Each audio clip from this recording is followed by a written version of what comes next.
here today on the south steps of the state capitol, and the reason that we're here is to draw attention to the fact that we need an audit of child protective services. And our Assemblyman in the 33rd District in Southern California, in the Twin Peaks area, is a man who's the driving force behind this, and I'd like to invite him up to the podium right now. Where are you, Tim Donnelly? Assemblyman from the 33rd District. Give Tim a nice round of applause. Here he comes. The reason we're here is Tim's going to be introducing a call for an audit in just a few moments, but I want to give him an opportunity to address you before we get under any further here. Tim.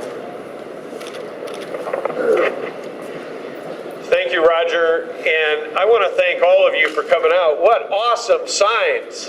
You guys rock.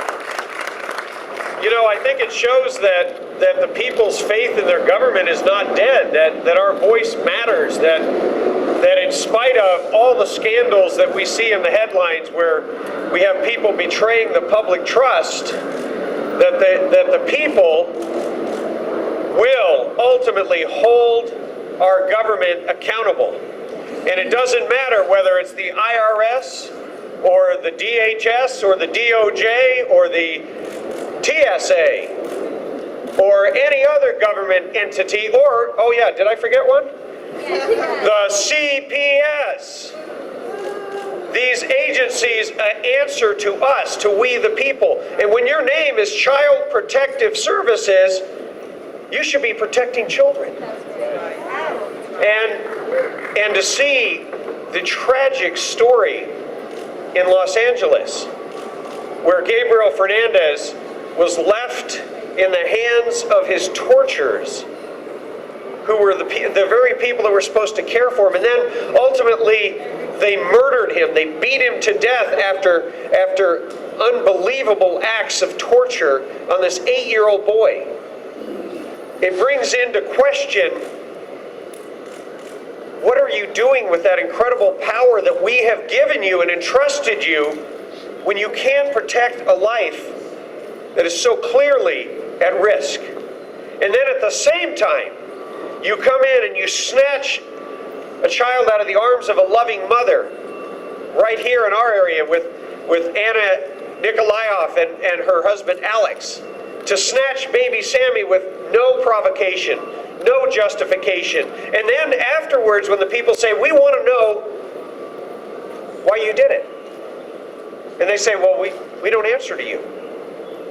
And that's what the department head of Health and Human Services, Sherry Heller, said to me in a letter. She said, we do not answer to the legislature. In between the lines, what I read was, we don't answer to anyone. And that is unacceptable. Frankly, that is un-American.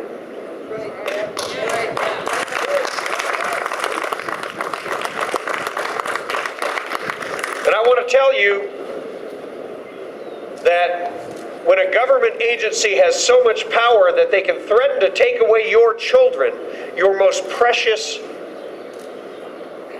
I can't call them a possession, the most precious gift that God has given you, because God is the author of life, not government.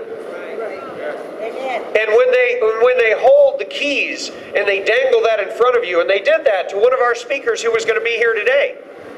For 5 months, she hasn't been able to get an unsupervised visit with her child, and she was not the one ever accused of doing anything wrong. I got 7 years. And for them to all of a sudden rediscover her name today so that she wouldn't be at this rally telling her heart-rending story. I want you to know, and I want to say the name of Ruby Dillon, who is out of Orange County, where the government has literally taken her child and put her back into the hands of the alleged abuser and denied the mother the right to protect her life. And that is wrong. That is unconscionable. And so I am asking here today that each and every one of you join me in demanding that we do a full audit, that we get to the bottom of this, that we ask them, where do you get this power?